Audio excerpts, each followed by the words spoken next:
रोमाने एक बहुत बड़ी खबर, सुप्रीम कोर्ट ने साफ कह दिया है कि अनुच्छेद 370 एक अस्थायी व्यवस्था है। ये बहुत बड़ी खबर है क्योंकि इसी पर तो पूरी दलील थी ना कि ये स्थायी व्यवस्था है या अस्थायी। सुप्रीम कोर्ट ने अपने फैसले में कह दिया है कि अनुच्छेद 370 एक अस्थायी व्यवस्था थी और ये उन लोगों के लिए एक बड़ा झटका है जिन्होंने केंद्र सरकार के फैसले पर सवाल उठाते हुए सुप्रीम कोर्ट का दरवाजा खटखटाया था। सुप्रीम कोर्ट ने कह दिया है कि अनुच्छेद 370 जो कि उस दौरान लाया गया था वो स्थायी व्यवस्था नहीं था। तो कुल मिलाकर अभी तक सुप्रीम कोर्ट ने जो 3 में से 2 मामलों पर अपना जजमेंट सुनाया है उससे अनुच्छेद 370 हटाने का जो केंद्र सरकार का, मोदी सरकार का फैसला था उस पर सुप्रीम कोर्ट अपनी मुहर लगाता हुआ नजर आ रहा है। इस वक्त की बड़ी खबर, सुप्रीम कोर्ट के जजमेंट से यह साफ हो रहा है कि सुप्रीम कोर्ट ने माना अनुच्छेद 370 परमानेंट नहीं था, अनुच्छेद 370 अस्थायी व्यवस्था थी, एक ऐसी व्यवस्था जिसको हटाया जा सकता था।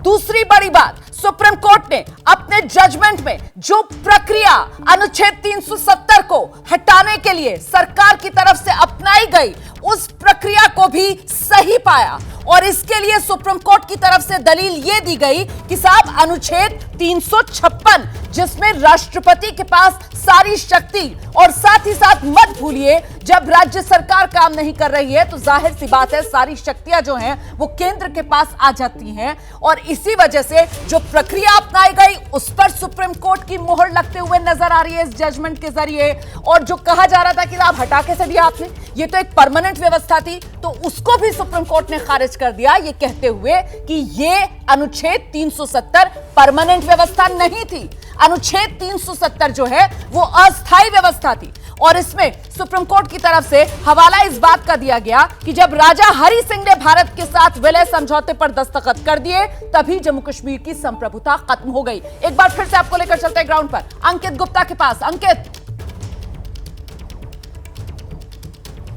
जी बिल्कुल, देखिए सुप्रीम कोर्ट ने ये तो क्लियर कर दिया है कि 370 अस्थायी व्यवस्था थी। अब जो बाकी मुद्दों पर जो सुप्रीम कोर्ट अपनी बात रख रही है, लेकिन ये फैसला अभी तक का जो फैसला है वो ये क्लियर इंडिकेट कर रहा है कि सुप्रीम कोर्ट भी काफी हद तक जो केंद्र सरकार ने जो दलीलें दी हैं उस बात की तरफ ही आगे बढ़ रहा है। और ये क्यों महत्वपूर्ण हो जाता है? ये महत्वपूर्ण इस वजह से हो जाता है क्योंकि अनुच्छेद 370 को जब खात्मा किया गया था 5 अगस्त 2019 को, तो गृह मंत्री अमित शाह ने संसद में यही बयान दिया था कि हम जिस व्यवस्था को खत्म कर रहे हैं अनुच्छेद 370 को, वो एक अस्थायी व्यवस्था थी। वो इतने सालों तक क्यों चली इस पर अपने आप में सवाल हो सकते हैं, लेकिन एक अस्थायी व्यवस्था को खत्म किया जा रहा है और सुप्रीम कोर्ट ने कह दिया है कि यह अस्थायी व्यवस्था है। एक बड़ा अपडेट सहयोगी निपुण सहगल के हवाले से, राष्ट्रपति के लिए यह जरूरी नहीं था कि वो जम्मू कश्मीर की संविधान सभा की सिफारिश के बाद ही 370 पर कोई आदेश जारी करें। ये लीजिए, उसी को सुप्रीम कोर्ट ने और क्लैरिफाई किया है कि अगर ये आदेश राष्ट्रपति ने जारी भी किया था तो जो याचिकाकर्ता कह रहे थे ना कि संविधान सभा का फैसला था उस पर जो कोई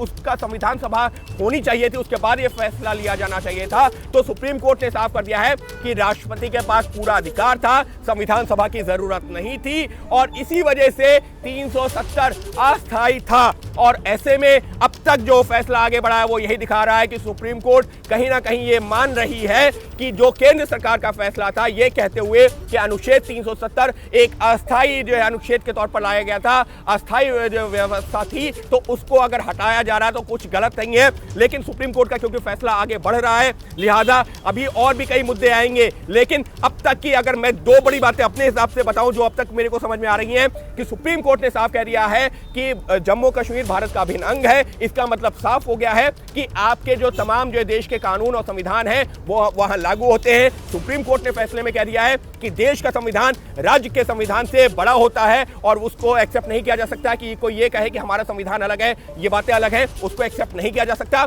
इतिहास की बात की गई है, राजा हरि सिंह ने जब विलय किया था तो उस दौरान कहा था इसका एक अलग स्टेटस रहेगा। जी नहीं, अगर वो भारत का अभिन्न अंग उस समय बन गया था तो वहां पर देश का संविधान लागू होगा, ये सुप्रीम कोर्ट ने कहा है। और यह भी कह दिया है कि राष्ट्रपति के पास में पूरा अधिकार था, वहां पर जो संविधान सभा की जरूरत नहीं थी। यानी सुप्रीम कोर्ट केंद्र सरकार के फैसले से काफी हद तक इत्तेफाक रखता हुआ अपना फैसला सुना रहा है। जी, ये बड़ी जानकारी जो हमारे सहयोगी अंकित गुप्ता दे रहे हैं। देखिए, बड़ी बातें अभी तक जो इस जजमेंट से समझ आ रही हैं जिसका जिक्र अंकित भी कर रहे थे। पहली तो ये कि सुप्रीम कोर्ट इस बात को मान रहा है कि अनुच्छेद 370 ये एक अस्थायी व्यवस्था थी, एक टेम्पररी व्यवस्था थी। और दूसरी बड़ी बात, जो प्रक्रिया अपनाई गई अनुच्छेद 370 को हटाने के लिए, उसको भी अभी तक सुप्रीम कोर्ट अपने फैसले में सही मान रहा है। मतलब केंद्र सरकार ने जो कदम बढ़ाया अनुच्छेद 370 को हटाने का, कमोबेश वो कदम सही अभी तक के सुप्रीम कोर्ट के जजमेंट में तस्वीर यही उभर रही है। हालांकि मैं आपको बता दूं, अभी भी जजमेंट पढ़ा जा रहा है। जैसे ही घड़ी का काटा दोपहर 2:30 पे आए, बबीता जी का दिल सास बहू साजिश के लिए मचल जाए। और ये है इनकी बहू, पूरे दिन ऑफिस की टेंशन हो जाए गॉन जब ये करें अपना फेवरेट शो फ्री टाइम पे ऑन। इनकी तरह आप भी देखिए अपना फेवरेट शो अपने टाइम पर और डाउनलोड कीजिए एबीपी लाइव ऐप अपने स्मार्ट टीवी पर।